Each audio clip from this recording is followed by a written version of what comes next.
രാഹുൽ മാങ്കൂട്ടത്തിൽ MLA-ക്കെതിരായ ലൈംഗിക പീഡന കേസിലെ അതിജീവിതയ്ക്കെതിരെ നിയമ നടപടിയുമായി KSU സംസ്ഥാന ജനറൽ സെക്രട്ടറിയും രാഹുലിന്റെ വിശ്വസ്തനുമായ ഫെനി നയനാൻ യുവതിക്കെതിരെ മാനനഷ്ട കേസ് ഫയൽ ചെയ്യുമെന്ന് ഫെനി നയനാൻ വ്യക്തമാക്കി. രാഷ്ട്രീയ ലക്ഷ്യങ്ങളോടെയാണ് അതിജീവിത കോൺഗ്രസ് നേതാക്കൾക്ക് പരാതി നൽകുന്നത് എന്ന് അദ്ദേഹം ആരോപിച്ചു. നീതിയെല്ലാം മറിച്ച് രാഷ്ട്രീയ അജണ്ടയാണ് അതിജീവിതയുടെ ലക്ഷ്യമെന്ന് ഫെനി കുറ്റപ്പെടുത്തി. നീതിപൂർവമായ നടപടിയാണ് വേണ്ടതെങ്കിൽ പോലീസിന് പരാതി നൽകുകയായിരുന്നു വേണ്ടത്. എന്തിനാണ് എനിക്കെതിരെ കോൺഗ്രസ് നേതാക്കൾക്ക് പരാതി നൽകുന്നത്? ഫെനി നയനാൻ ചോദിച്ചു. യുവതിയുടെ പേരോ മറ്റ് വിവരങ്ങളോ താൻ സമൂഹ മാധ്യമങ്ങളിലൂടെ പുറത്തുവിട്ടിട്ടില്ലെന്നും അദ്ദേഹം അവകാശപ്പെട്ടു.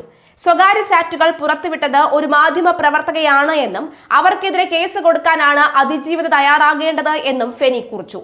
തനിക്കെതിരെ നടക്കുന്ന വ്യാജ പ്രചരണങ്ങളിൽ പത്തനംതിട്ട SP-ക്ക് പരാതി നൽകിയിട്ടുണ്ടെന്നും അദ്ദേഹം കൂട്ടിച്ചേർത്തു. ഫെനിയുടെ ഫേസ്ബുക്ക് പോസ്റ്റും ഒപ്പം പ്രതികരണവും കാണാം. മൂന്നാമത്തെ പരാതിക്കാരിയെ ആത്മാർത്ഥമായാണ് പരാതി നൽകിയത് എങ്കിൽ ആ പരാതി നിങ്ങൾ ആദ്യം നൽകേണ്ടത് നിങ്ങളുടെ സുഹൃത്തുക്കൾ എന്ന് നിങ്ങൾ തന്നെ വിശേഷിപ്പിക്കുന്ന അല്ലെങ്കിൽ നിങ്ങൾ തന്നെ കരുതുന്നവർക്ക് എതിരെയാണ്. നിങ്ങളുടെ സ്വകാര്യ ചാറ്റുകളുടെ സ്ക്രീൻഷോട്ടുകൾ പുറത്തുവിട്ടത് അവരാണ്.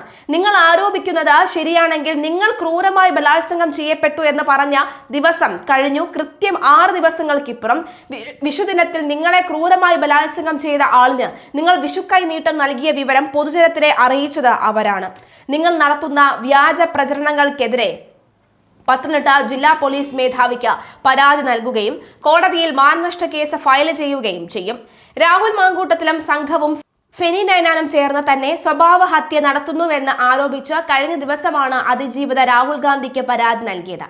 AICC അധ്യക്ഷൻ മല്ലികാർജുൻ ഖാർഗെ, പ്രിയങ്ക ഗാന്ധി, KPCC അധ്യക്ഷൻ സണ്ണി ജോസഫ് എന്നിവർക്കും പരാതിയുടെ പകർപ്പ് അയച്ചിട്ടുണ്ട്. രാഷ്ട്രീയ സ്വാധീനം ഉപയോഗിച്ച് തന്നെ ഭീഷണിപ്പെടുത്തുകയാണ് എന്നും സൈബർ ആക്രമണത്തിലൂടെ സ്ത്രീത്വത്തെ അപമാനിക്കുകയാണ് എന്നും യുവതി പരാതിയിൽ ചൂണ്ടിക്കാട്ടിയിരുന്നു. ജീവിക്കാൻ പോലും കഴിയാത്ത സാഹചര്യമാണെന്നും സൈബർ ഗുണ്ടായിസത്തിലൂടെ തന്നെ നിശബ്ദതയാക്കാമെന്ന് രാഹുൽ മാങ്കൂട്ടത്തിലും സംഘവും ശ്രമിക്കുകയാണ് എന്നും യുവതി ആരോപിച്ചിരുന്നു. ഈ സാഹചര്യത്തിൽ രാഹുൽ ഗാന്ധി ഇടപെടണമെന്നാണ് അതിജീവിതയുടെ ആവശ്യം. സംസ്ഥാന നിയമസഭാ തെരഞ്ഞെടുപ്പിന് മുന്നോടിയായി കോൺഗ്രസ് പാളത്തിൽ സ്ഥാനാർത്ഥി നിർണയ ചർച്ചകൾ ക്ലൈമാക്സിലേക്ക് വരുന്നതിനിടയിലാണ് ഇത്തരം ചർച്ചകൾ കൂടി വരുന്നത്. പക്ഷേ ഇപ്പോൾ ഒന്നടങ്കം പരാതിക്കാരികൾക്കെതിരെ ആണുങ്ങൾ കച്ചകെട്ടി ഇറങ്ങുമ്പോൾ ഇതാ കാര്യങ്ങൾ നേരെ മാറി മറിയുന്നു എന്ന് വേണമെങ്കിൽ പറയാം. അതേസമയം വീണ്ടും രാഹുൽ മാങ്കൂട്ടത്തിനെതിരെ പോലീസിൽ പരാതി നൽകിയിട്ടുണ്ട്. അതായത് ആദ്യ പരാതിക്കാരിയുടെ രാഹുൽ മാങ്കൂട്ടത്തിനെതിരെ പരാതി നൽകിയ ആദ്യ പരാതിക്കാരിയുടെ ഭർത്താവാണ് ഇപ്പോൾ വീണ്ടും പോലീസിൽ കേസായി വരുന്നത്. കാരണം ഈ രാഹുൽ മാങ്കൂട്ടം തന്റെ ജീവിതം നശിപ്പിച്ചു എന്ന് പറഞ്ഞുകൊണ്ട് DGPക്ക് ഒരു കത്ത് നൽകിയിരുന്നു. ആ കത്തിന്മേൽ ഒരു നടപടിയും സ്വീകരിക്കാതിനെ തുടർന്നാണ് വീണ്ടും പരാതിയുമായി എത്തുന്നത്. സോഷ്യൽ മീഡിയയിൽ പ്രചരിക്കുന്ന വ്യാജ സ്ഥാനാർത്ഥി പട്ടികയുമായി ബന്ധപ്പെട്ട തള്ളുന്ന തിരക്കിലാണ് ഇപ്പോൾ കോൺഗ്രസ് നേതൃത്വം. തെരഞ്ഞെടുപ്പുമായി ബന്ധപ്പെട്ട ചില നീക്കങ്ങൾ കൂടി പരിശോധിക്കാം. വിജയ സാധ്യത കണക്കിലെടുത്ത് 3 പ്രമുഖ ലോക്സഭാ MP-മാരെ നിയമസഭയിലേക്ക് ഇറക്കാൻ ഹൈക്കമാൻഡ് പച്ചക്കൊടി കാട്ടിയതാണ് രാഷ്ട്രീയ വൃദ്ധങ്ങളെ പുതിയ ചർച്ചാ വിഷയം. ആ ചർച്ചാ വിഷയം നടക്കുമ്പോഴും MP-മാർക്ക് ഇളവ് വരുന്നു. സുനിൽ കനകഗോലുവിന്റെ പ്ലാൻ എന്ന് പുറത്തു വരുന്നുണ്ട്. MP-മാർ നിയമസഭയിലേക്ക് മത്സരിക്കേണ്ട എന്ന മുൻ നിലപാടിൽ കോൺഗ്രസ് ദേശീയ നേതൃത്വം ഇളവ് വരുത്തിയെന്നാണ് സൂചന. സുനിൽ കനകോലു സമർപ്പിച്ച വിജയസാധ്യതാ റിപ്പോർട്ടിന്റെ അടിസ്ഥാനത്തിൽ 3 പേർക്കാണ് ഇളവ് നൽകിയിരിക്കുന്നത്. K. സുധാകരൻ കണ്ണൂർ MP, സ്വന്തം തട്ടകമായ കണ്ണൂരിൽ നിന്ന് തന്നെ നിയമസഭയിലേക്ക് ജനവിധി തേടും. MK Raghavan Kozhikode MP, Kozhikode north മണ്ഡലത്തിൽ മത്സരിക്കാനാണ് അനുമതി. അടൂർ പ്രകാശ് ആറ്റിങ്ങൽ MP, പഴയ കോട്ടയായ കോന്നി തിരിച്ചുപിടിക്കാൻ അടൂർ പ്രകാശിനെ തന്നെ നിയോഗിക്കും. തെരഞ്ഞെടുപ്പിനെ നിലനിൽപ്പിന്റെ പോരാട്ടമായി കാണുന്ന ഈ കോൺഗ്രസ് സാമുദായിക സമവാക്യങ്ങളും പ്രാദേശിക സ്വാധീനവും പരിഗണിച്ചാണ് ഈ അതിനിർണായക തീരുമാനം കൈക്കൊണ്ടിരിക്കുന്നത്.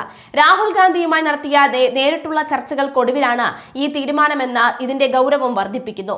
സോഷ്യൽ മീഡിയയിലെ വ്യാജ പട്ടികയും KPCCയുടെ ജാഗ്രതയും സ്ഥാനാർത്ഥി ചർച്ചകൾ ചൂടുപിടിക്കുന്നതിനിടെ AICC സ്ക്രീനിംഗ് കമ്മിറ്റിയുടെ പേരിൽ 9 പേജുള്ള ഒരു വ്യാജ ലിസ്റ്റ് കഴിഞ്ഞ ദിവസം മുതൽ പ്രചരിച്ചിരുന്നു. 92 മണ്ഡലങ്ങളിലെ പേരുകളുള്ള ഈ ലിസ്റ്റ് KPCC പൂർണ്ണമായും തള്ളിക്കളഞ്ഞു. നേമം മണ്ഡലം ശശി തരൂർ, K. മുരളീധരൻ, VS ശിവകുമാർ എന്നീ 3 വമ്പന്മാരുടെ പേരുകൾ നേമത്ത് പരിഗണിക്കുന്നുവെന്നാണ് വ്യാജ പ്രചരണം. ഷാഫി പറമ്പിൽ ധർമ്മടത്ത് മുഖ്യമന്ത്രി പിണറായി വിജയനെതിരെ ധർമ്മടത്ത് ഷാഫി പറമ്പിൽ MP മത്സരിക്കുമെന്നും ബേപ്പൂർ PV അൻവർ കോൺഗ്രസ് സ്ഥാനാർത്ഥിയാകുമെന്നും വ്യാജ പട്ടിക അവകാശപ്പെടുന്നു. K. മുരളീധരൻ വട്ടിയൂർക്കാവ്, തിരുവനന്തപുരം, നേമം എന്നിങ്ങനെ 3ഇടത്ത് മുരളീധരന്റെ പേര് നൽകിയതായാണ് ഈ പട്ടികയുടെ വിശ്വാസ്യത തകർത്ത പ്രധാന ഘടകം. ഹൈക്കമാൻഡ് നീക്കവും വെല്ലുവിളികളും.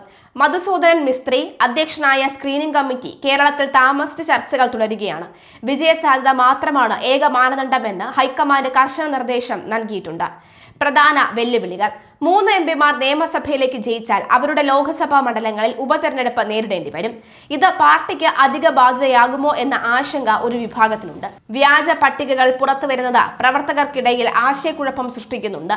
ഇത് തടയാൻ ഔദ്യോഗിക പട്ടിക എത്രയും വേഗം പുറത്തിറക്കാൻ നേതൃത്വം ശ്രമിക്കുന്നു. വ്യാജ പ്രചരണങ്ങളിൽ വഞ്ചിതരാകരുത്. സ്ഥാനാർത്ഥി നിർണയം അന്തിമഘട്ടത്തിലാണ്. വിജയസാധ്യതയുള്ളവർക്ക് മാത്രമേ ഇത്തവണ അവസരം ലഭിക്കൂ എന്നാണ് KPC നേതൃത്വം വ്യക്തമാക്കുന്നത്.